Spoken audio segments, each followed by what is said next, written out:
Hey guys, it's Chris Anderson here. Real quick off the top, I want to apologize because I got bronchitis and I'm not feeling real good, kind of sick. I got nothing better to do than make videos, so here I am. I apologize if my voice gets a little hoarse, but I think this is a good video, so I'll make it quick so that my voice holds out as best as possible. So firstly, I want to thank a couple people that helped me with making this video. Clark, Jonathan, Charles, Renee, Nathan, Dave, LaCroix, Avi, Lynn, Marshawn, James, and Jacob Topping.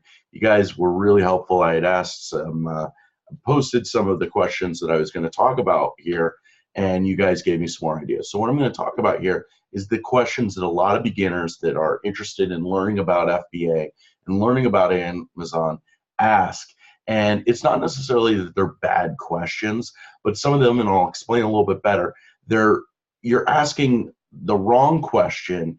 And when you're asking this question, then it leads me to believe that you're lacking in other areas or there's something else wrong. It's not necessarily this question, but it's why are you asking this question? That's the problem.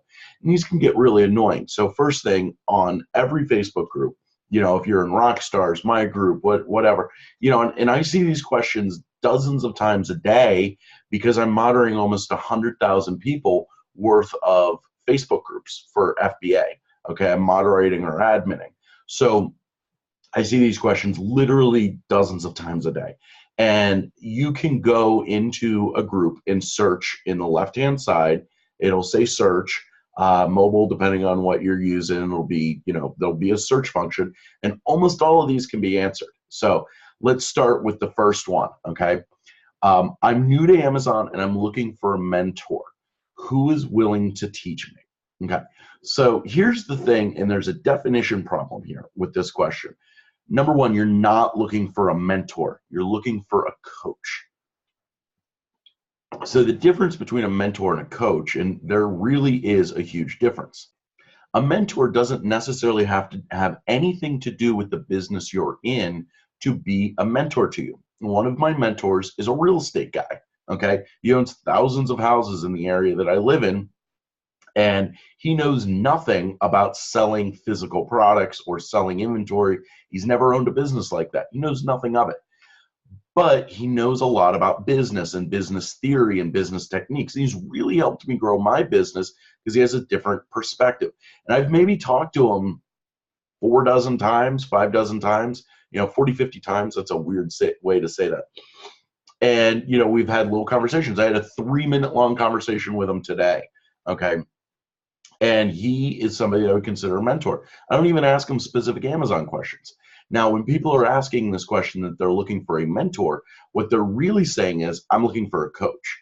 Now, I am an FBA coach. I will, if you pay me money, I will sit down with you and I will hold your hand and I will talk to you about FBA things and go over things with you. But my time is valuable. Everybody's time is valuable. Well, most people's time is valuable. Some people don't think their time is valuable. Now, the thing is that if I'm going to sit down and do that, I need to be compensated. Okay, simple as that. You're going to need to pay me to do it, and anybody that's going to be good at doing it for you is going to also want to be compensated. Now, I have people that I've done coaching for before that I feel that I'm more of a mentor role with them. Okay, and a good example, I'm going to name drop somebody here, would be Matt Hartle. Okay, Matt's signed up for my courses before. I've done training with Hartle before, but now we're friends, and I would say that I kind of mentor him sometimes. And also, we talk about ideas. Sometimes I bounce ideas off him. We're very much equal in this business now. But there's been a lot of times where he's called me and asked me questions. He literally just called me and asked me a question like 2 days ago, just like about a product he found that he knew I'd know the answer to. And it's more of a philosophical thing with him and I. And we've talked about, theories of business and stuff like that that really have nothing to do with Amazon. And that's where I feel that I have entered a mentorship role with him versus a coaching role. But also at the same time, Matt provides me a lot of value. He doesn't pay me for my services really. However, like for Black Friday, we'll go shopping together and stuff like that. He drove up from Virginia to go shopping with me in Pittsburgh, and we spent almost a week together shopping, and he provided me a lot of value that way. And of course, he got to learn, from me from doing that shopping trip. So it's a very a very symbiotic relationship that him and I have. And I would say that that would be very close. You know, he might consider me a mentor. And that's the difference between a mentor and a coach. A coach you typically are paying for. They're much more hands-on with you. They'll go into the business. I mean, if you want me to sit down and explain to you how to make a shipping plan, I can do that for you. But a lot of people that are like a business mentor, they don't know that, you know, because they don't do this business. So that's a big difference between terminology, and I think that gets confused with a lot of people. So let's get into a couple questions here. Is this whole Amazon thing a scam? No, it's not. Honestly, I don't know how to convince you it's not. I mean, it's my full-time job. I'm not homeless. I drive a car. You know, it's a real deal in business. If you don't believe me, I don't care. I don't care who you are. Don't believe me. How much money does it take to get started? Well, that's a great question. It's a question that gets asked a lot, and the answer is $0. Okay, or as much money as you want. That can be the answer. Okay. There are people that I know that literally started with like crap around their house and are now doing big business on Amazon. It all depends on what your goal is and what growth do you want to see. You know, if you're okay with, you know, sending in a few dozen books that you have laying around the house, going to, you know, the clearance section, some Walmarts and some yard sales to buy things to flip on eBay and locally and all that stuff, and you're willing to put the legwork in, you can generate a lot of money real quick with reselling. Okay. And you know, then use that to put into your Amazon inventory. Okay. Which can be a very effective way to grow from, you know, I have $0 to I have $1,000 or $2,000. Who here is making $1 million? That's a bad question because number one, what is making $1 million? Are we talking $1 million a year? Are we talking I've sold $1 million? Are we talking $1 million in profit? What are we talking about? It's kind of a bad question. But also it kind of doesn't matter. Okay. You know, if you're a mom that has 4 kids and you're going to spend 2 hours a week on your business, you're probably not going to become a millionaire. Now, if you're a mom with 4 kids that is going to work on it full time and you have good starting capital and stuff like that, yeah, sure, you can help. Hell yeah, you can be a millionaire doing this. But also, why does it matter? I mean, your goal shouldn't be to be a billionaire. That's a bad goal. That's a very arbitrary and just meaningless goal. Your goal should be, you know, I want to pay off my student loan debt. I want financial independence. I want to quit my job because it makes me miserable. I want to spend time with my daughter. You know, those are great goals. Okay, but I want to make $1 million. It's a crap goal. Pick better goals.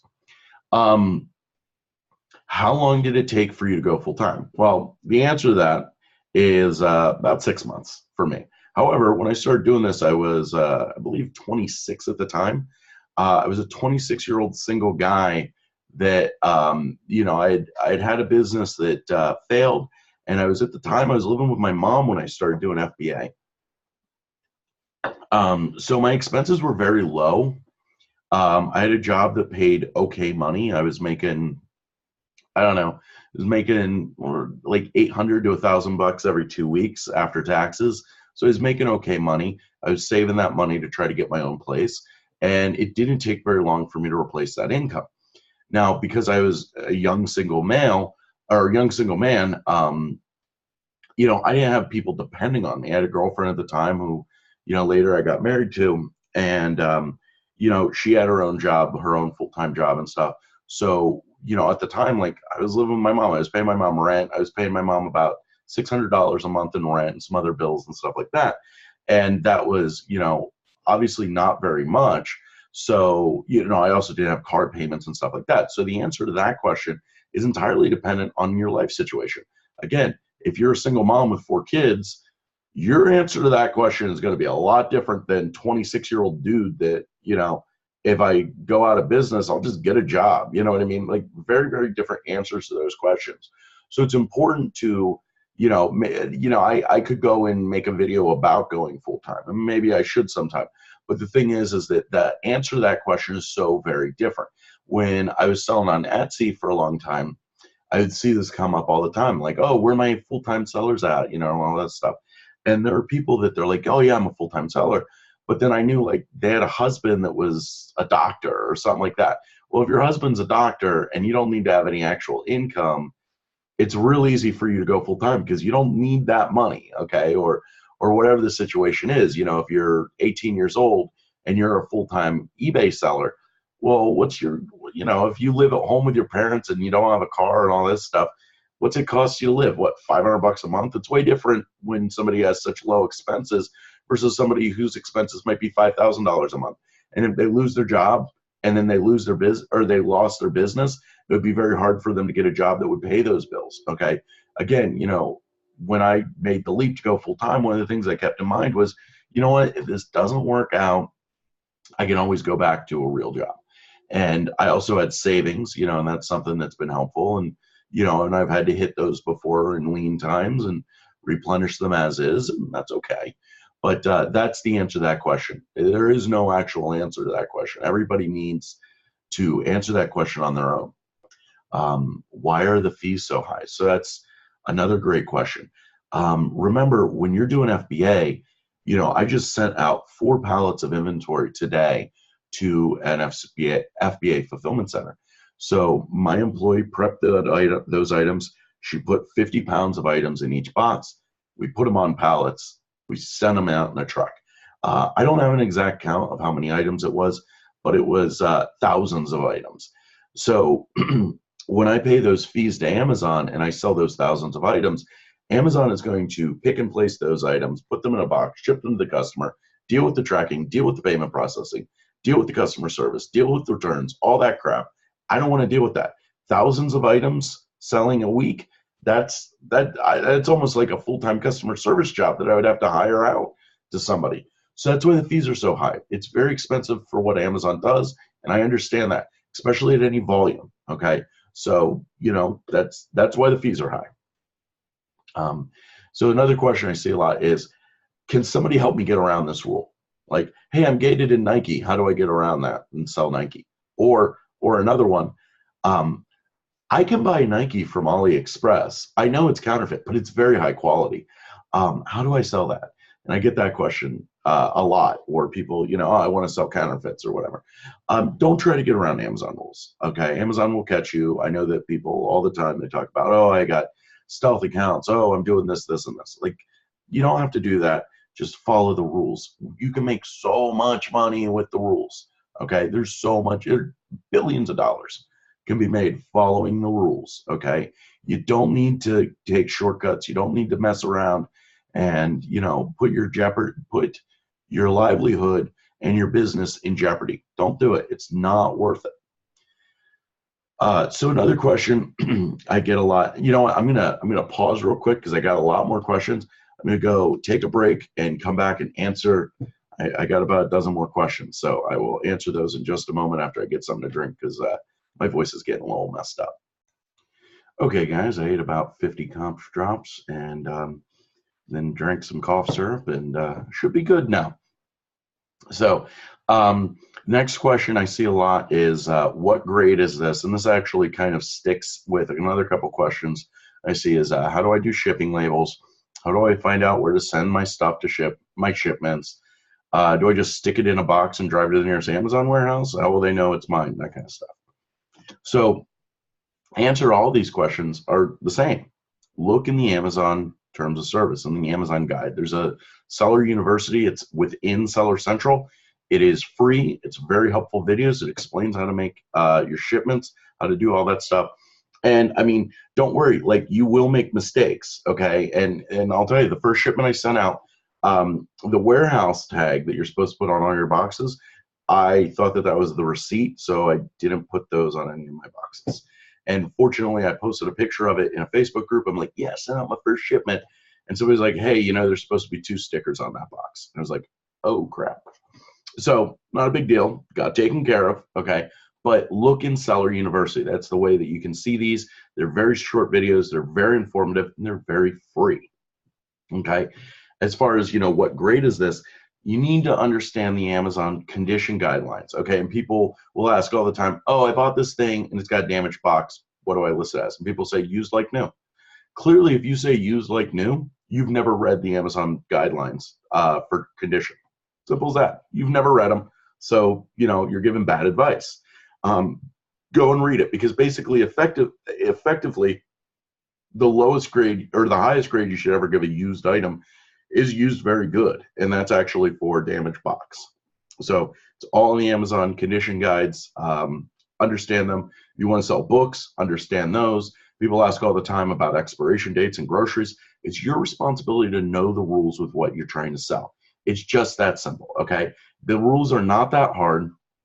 Once you read them, a couple times, you know them like the back of your hand, and this will become second nature to you. I understand at first it can be a little bit difficult, but you need to know these rules, okay? If you're going to try to sell grocery, you need to know how expiration dates work, okay? And that's just all that there is to it.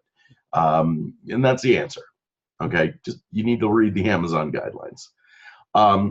So here's another question. I bought this widget for $9.99, sold it for $15.99, and now Amazon says I owe them money. Why? Also bundled in with that, I bought it for $1, sold it for double. I made no money. So you need to understand the fee structure, okay? And the easiest thing to do is use the Amazon seller app, not the Amazon buyer app. A lot of people use the buyer app for some reason. There's a seller app that will break down all of your fees for you. So if you pick up an item, you can see you can buy it for 50 cents and sell it for $5. Does that make sense? Okay, depends on the item. Okay, and understand those fees. It's very important to understand those fees. It's very important to understand the cost of shipping, for instance. That's something a lot of people don't take into account. There's a lot of people I know that lose a lot of money on shipping. Okay, it's your responsibility to know these fees. So here's another one I see a lot. Okay, I'm going to do it here. Hey, got a question about something. Can I PM somebody? Or I have a question and I need the answer. Can somebody PM me about this? Okay. Nobody's going to private message you. And anybody that does probably wants to sell you something. And if they're selling you something, it's probably not approved by the admins of the Facebook group. So here's the thing about this question. I have no problem answering things, but I don't want to answer them 50 times. So if I PM you, then the answer is not available for somebody else. I'm only giving you the answer, and that's frustrating. I don't want to do that. So the best thing to do is to ask the question, and also don't ask a vague question. Like, hey, does anybody here sell groceries? Yeah. What's the question? Well, I want to know about X. Okay. Ask the question first. Okay. Hey, I want to know about X. It's a great question. Okay. Ask that first. Don't bury the lead. Okay. So ask your question. You'll get good answers. Okay. Can you answer my tax question? So here's the thing, and somebody pointed this out in where I was trying to troll for questions. Yeah, Nathan Jackson. Okay, so he asked. I think that this is a bad question. Nathan defended the question. Nathan, let me tell you why you're wrong. No, I'm kidding. Let me explain my perspective on this.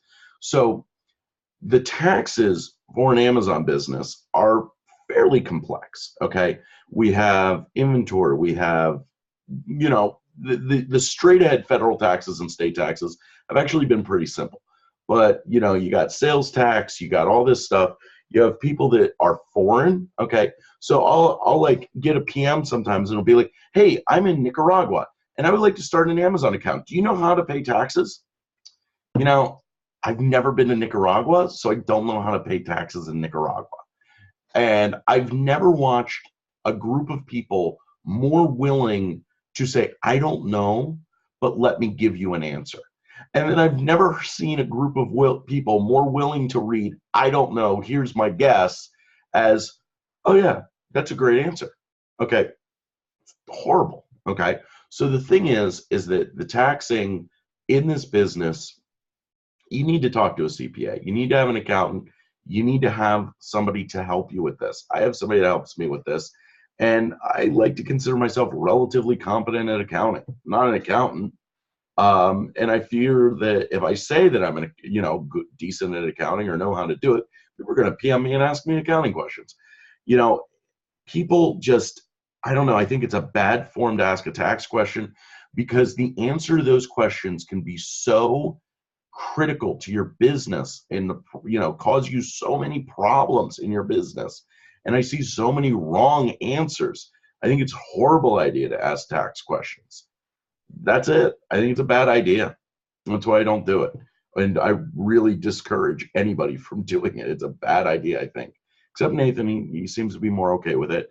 And you know, and when it comes to like real estate and investing, I think the tax on it might be a little bit more straightforward at a federal and state level, because like in real estate, you don't really deal with sales taxes. I don't think you deal with sales tax. I should ask a Facebook group. But you know, that's the thing. Like that's my ignorance of sales tax, or my ignorance of taxation, is I don't know. But I just see so many people that are willing to say, hey, I don't know, but here's the answer. And that's bad. Okay. So let's get, these are our last block of questions. These are kind of the ones that I think get asked the most. I buried the lead on this. So what do you sell? I'll just answer that. Everything. I'll sell anything. If it makes me money, I'll sell it. What's the best rank in toys? One is the best rank in toys. When you're asking what's the best rank in toys, you're asking a wrong question. You should be asking, well, you should take the time to understand how to use the tools that are available to you, such as Keepa, which is now paid. But you know, Keepa is $15 a month, and it will show you the sales over time on Amazon. That's extremely helpful, and you will be able to understand why that's a bad question and be able to work sales rank more effectively into your business model. Now, as far as what do I sell, you know, that's a great question. Well, it's not a great question. What I sell is what I sell because it's what I sell, okay? Your business model and what's available to you and what you want to deal with is gonna be different, okay? I have full-time employees in a warehouse that I can order pallets of stuff from grocery suppliers, have my employees spend time prepping it, pay for the boxes to prep it in, waste all that time and money, but I'm making so much money on it, I don't care. If I wanted to be more, you know, dynamic and I don't have room for that, and, you know, I can't get pallets dropped off anymore, well, then that's going to be a different answer. So the question is not what does anybody else sell, it's what can I sell? And you need to look at, you know, what you have available to you. You know, if you live in the middle of 50 different Walmarts, well, maybe you should look at buying some stuff from Walmart, okay? Whereas where I live in the middle of no Walmarts. My nearest Walmart's 30 minutes away. And then my next nearest one's like an hour away, okay? That means I don't do a lot of shopping at Walmart unless it's a special thing, okay? So you need to look at what's available to you. You know, you could live in the middle of a whole bunch of grocery wholesalers, or a whole bunch of places that sell clothes real cheap, or a bunch of great thrift stores. So you want to buy stuff and sell it on eBay or Mercari or Poshmark. If you have those available to you, you need to look at what makes sense for you, not what makes sense for me, because I'm not you. Okay. What's the best product to sell on Amazon? Bras. Actually, really, that's not a sarcastic answer. Bras are amazing to sell on Amazon. Cheap to buy, sell fast, high profit, great product, lightweight. There you go. Like, that's actually the answer. But the best product to sell on Amazon is a product you can get and the product you can make money with. Okay. That's it. Okay. And I think a lot of people forget that.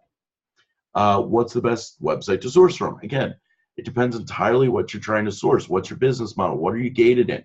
If you're an all toy seller and I tell you to go and source on Walgreens, well, that's not a good answer for you now, is it? And if you're only going to sell grocery and well, what's the best product site to source from? And I tell you, you know, Toys R Us, or I don't know what a good toy website is, but you get the point. That's such a subjective question. And it's so hard to really get a good answer on that because it depends on what you're trying to do. You know, are you trying to buy 1,000 of one item, or are you trying to buy one of 1,000 items? What's your goal? And that goes back to your business model. And that's the decisions that you need to make on your own. I can't find a wholesaler. Can anybody help me? Well, you can download my list of 75 wholesalers across the country. It's a great list. It's free too. Links in the description of this video. Okay. Nobody's going to tell you the sources. And this goes back to the last question. If I have like a honey hole supplier for wholesale or OA or RA, I'm not going to tell you who they are. I've spent a lot of time and money getting that contact and working that and making money there. If I tell you that, you're my competitor now. I don't want to make more competitors for myself. I just sent in my first shipment yesterday and I have no sales. What am I doing wrong? This one a lot. So here's the thing. When Amazon, so you ship out your shipment, depending on where you are. So I'm in central Pennsylvania. I ship everything to Hazleton, Pennsylvania. I shipped out 4 pallets today. They were not LTL. They were just pallets to get them to UPS. Those will be checked in and the inventory will be live tomorrow night. Okay. In about 24 hours, my stuff goes live. Then some of it will go reserved as it's moved around to different distribution centers.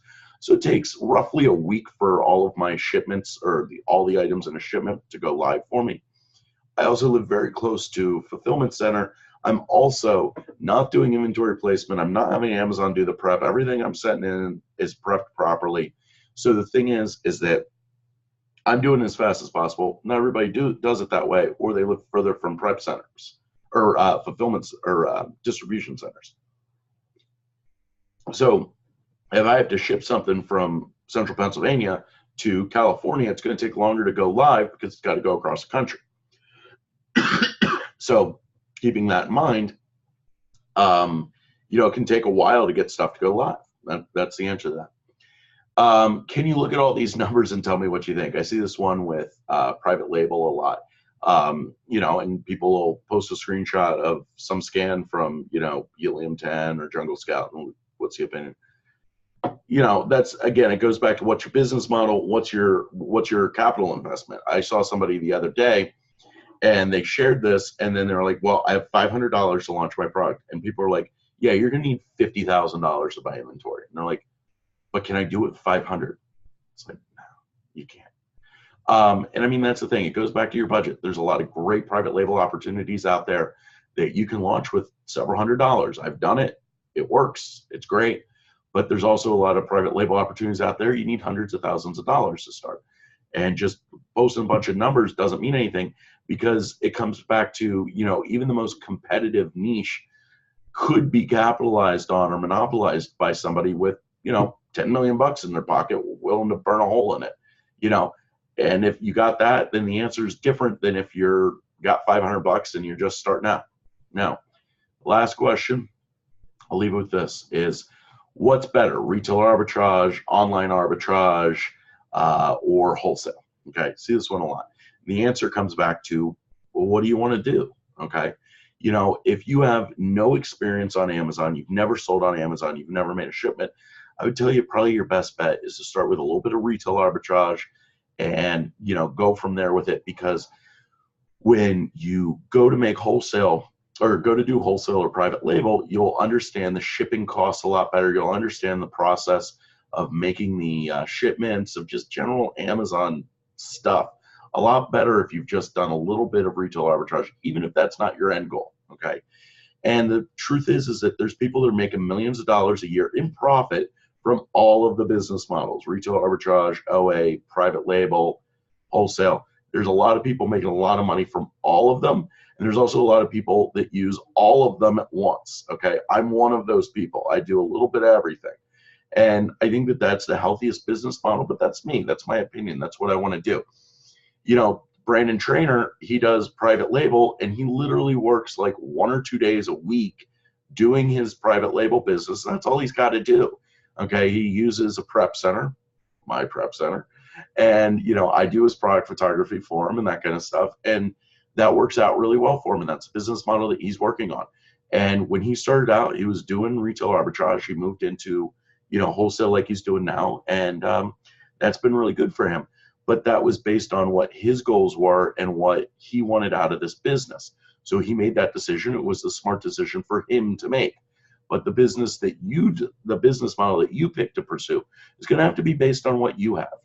If you have $500 and you want to start making money on Amazon, probably your best bet is to do retail arbitrage. Okay, it's the easiest way to make money fast. But doesn't mean you can't start with less and do wholesale and private label. You just need to know where to start. So I want to answer some of these questions and hope to kind of put some answers on these and provide good answers. I think I provided good questions and good answers. If you have any more questions that you'd like answered, ask them in the comments, and I'll take a look through and I'll answer anything I can. Maybe I'll make a follow-up video to this. Anyway, guys, I hope you have a great day. Thanks for watching this. I hope you guys make a lot of money. Bye-bye.